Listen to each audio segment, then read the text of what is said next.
Everything they're building nowadays, it's all about efficiency. We have courses specifically on energy efficiency that when they finish with the program, whether it's a 1-year residential light commercial, or they do the commercial buildings, which is another 2 semesters, then they know more than enough where they can get a job just like Sapho. I'm Sapho. I'm an automation technician. I went to college in Claremont with a liberal arts degree.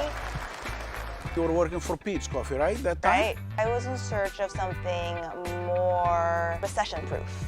I came upon the ECT program. It fit with my schedule. I heard great things about Laney, especially this program. Within the 2nd semester, I got put in the industry right away. Definitely a challenge because of the gender dynamic in a men's workforce. It takes a person to prove themselves with an accurate skill set that Laney provides. I've always been employed and my skill sets have, skyrocketed.